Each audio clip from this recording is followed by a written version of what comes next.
अमावस्या की काली रात थी।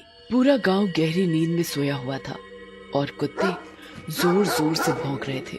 वो इसलिए भौंक रहे थे क्योंकि उन्हें अपने आसपास किसी शैतानी शक्ति के होने का आभास हो गया था। और वाकई गांव में एक काला साया घूम रहा था। वो साया तभी चुड़ैल में बदल जाता है। चुप करो तुम लोग, भौंक भौंक कर मेरा दिमाग न सड़ाओ। चुप हो जाओ नहीं तो मैं तुम्हारा खून पी जाऊंगी। मुझे खून बहुत पसंद है, उसे पीने से मुझे बहुत ताकत मिलती है और उससे ज्यादा मुझे उन लोगों को सताने में बहुत मजा आता है जिनका मैं खून पीती हूँ। पहले सताओ फिर खून पियो।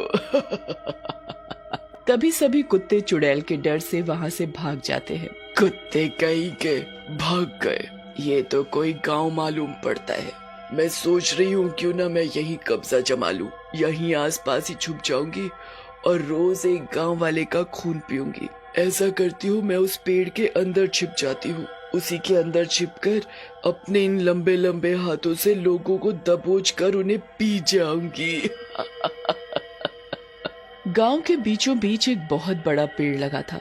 वो पेड़ बहुत पुराना था और अंदर से खोखला भी था। चुड़ैल उसी पेड़ के अंदर छिप जाती है और किसी को कुछ पता भी नहीं चलता कि उस पेड़ में एक चुड़ैल छिपी बैठी है। सुबह होते ही सभी गांव वाले अपने अपने काम में लग जाते हैं। तभी गांव की एक औरत उसी पेड़ के नजदीक से होकर जा रही होती है, सिर पर पानी का मटका उठाए। तभी पेड़ के पीछे छिपी चुड़ैल अपने दो लंबे हाथ बाहर निकालती है और उस औरत को पकड़कर पेड़ के अंदर खींच लेती है। गांव वालों को उस औरत की चीख सुनाई पड़ती है तो हैरान हो जाते हैं। ये ये ये ये कौन चीखा? अरे ये कौन चीखा? कोई कुछ बताएगा? जगदीश भाई, क्या तुमने भी किसी औरत की चीख सुनी? मैं इतनी देर से वही तो बोल रहा हूँ कि कोई औरत चीखी और चीख की आवाज यहीं आस पास से ही आई थी, पर यहाँ तो कोई नहीं है। अगर हम दोनों ने एक ही आवाज सुनी तो ये कोई वहम तो हो नहीं सकता। जरूर कोई मुसीबत है, चलो चलकर देखते हैं। दोनों मिलकर उस औरत को ढूंढने लगे जो चीखी थी, पर उन्हें वो कहीं नहीं दिखाई दी। 2 दिन बीत चुके थे। 2 दिन में चुड़ैल 4 लोगों को खा चुकी थी। एक दिन मनोरमा कुएं से पानी भरकर ला रही थी। बीच रास्ते में वो बहुत थक जाती है। इतनी दूर कुएं से पानी भरकर लाओ, ऊपर से ये गर्मी, इस गर्मी ने तो मार ही डाला। अब और नहीं चला जाता। ऐसा करती हूँ, थोड़ी देर यहीं पेड़ की छांव में बैठ जाती हूँ, थोड़ा रुक कर ही घर जाऊंगी। मनोरमा अपने सिर से पानी का मटका उतार कर वहीं रख देती है और खुद भी बैठ जाती है, पर पीछे पेड़ में छिपी चुड़ैल उसे देखकर मुस्कुरा रही थी। बेचारी, इसे इस पेड़ की छांव ने गर्मी से तो बचा लिया, पर मुझसे इसे कौन बचाएगा? अरे, इसे मारने से पहले मैं इसका ये पानी पी लूं थोड़ा सा। कई दिन से खून पी पी कर गले में जम गया है। पानी पीने से गला थोड़ा साफ हो जाएगा। चुड़ैल अपने लंबे हाथों से मटका उठाती है और सारा पानी पी जाती है। अरे, मेरा मटका कहाँ गया? अभी तो यहीं था। मुझे अच्छे से याद है, मैंने अपना मटका यहीं रखा था। तभी चुड़ैल पीछे से बोल पड़ती है।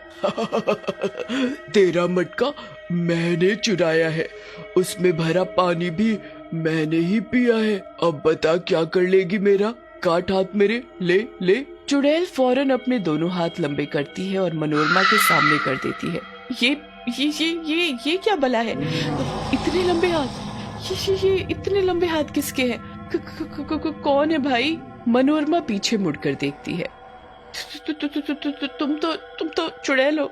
अच्छा, तुमने पिया है मेरे घड़े का पानी? कोई बात नहीं। अरे, पानी ही तो था।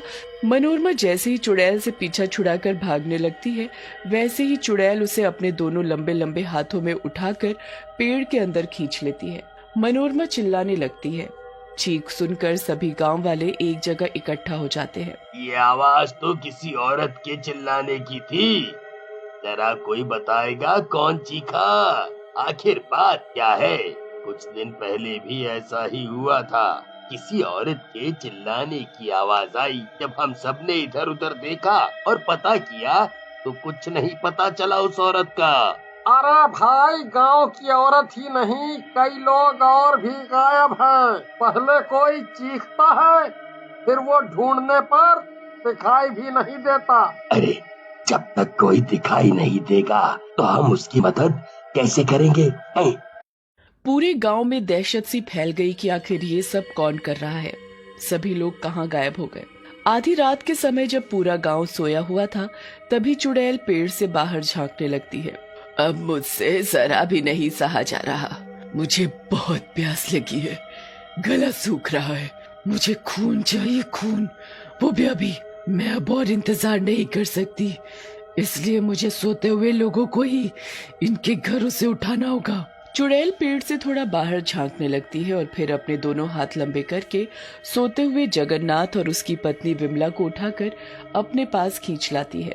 दोनों चीखने लगते हैं, बचाओ बचाओ, अरे कोई तो बचाओ हमें।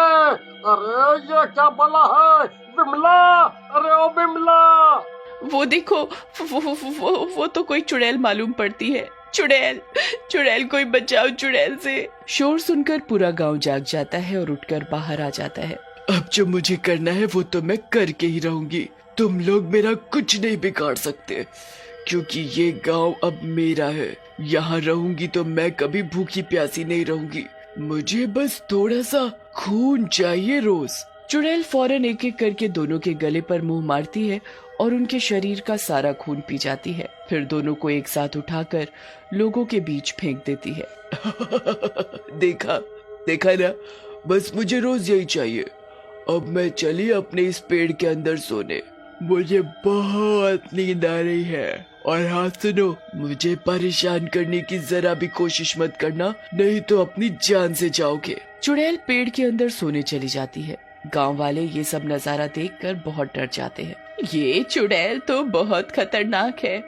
इस चुड़ैल ने हमारे गांव पर कब्जा कर लिया। हम सब मिलकर भी इस चुड़ैल को यहाँ से नहीं भगा सकते। चुड़ैल को मारना इतना आसान नहीं। उसे अभी देखा ना, उसने कैसे अपने हाथों को लंबा किया। उन्हीं हाथों से वो हमें हमारे घरों से निकाल निकाल कर मारेगी, जिसे इन दोनों को मारा। कल मेरी बेटी की शादी है, अब कैसे होगी उसकी शादी। अगर लड़के वालों को पता चला कि इस गांव में चुड़ैल है, तो वो बारात लेकर इस गांव में कभी नहीं आएंगे।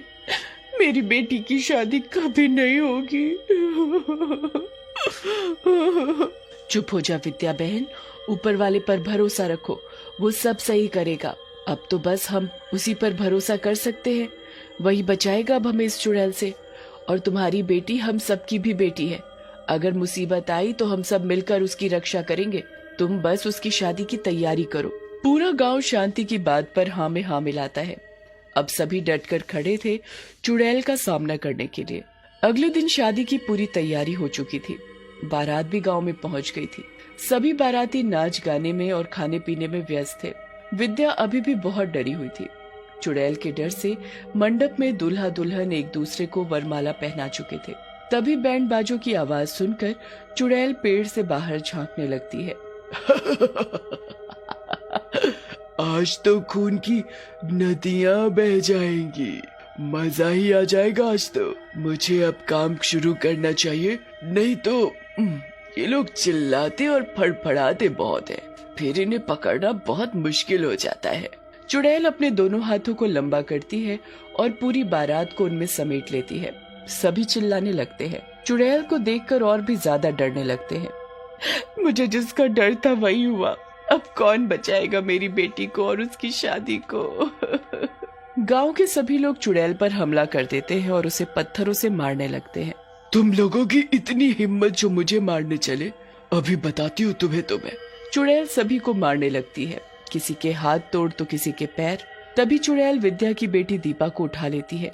माँ, मुझे बचाओ, छोड़ो छोड़ो मुझे। तभी दूल्हा श्याम वहाँ आ जाता है। वो मेरी पत्नी है, उसे छोड़ दे चुड़ैल, नहीं तो तेरे लिए अच्छा नहीं होगा।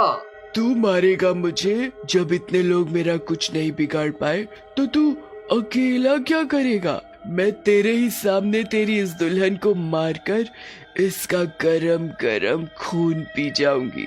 तू मेरा कुछ नहीं कर सकता। जैसे ही चुड़ैल दीपा को अपने लंबे लंबे हाथों में पकड़कर अपने मुंह के पास ले जाती है, वैसे ही श्याम अपनी कमर में लगी तलवार निकालकर चुड़ैल के दोनों हाथ काट देता है। चुड़ैल तड़पने लगती है। चुड़ैल पेड़ को छोड़ वहां से हमेशा के लिए गायब हो जाती है।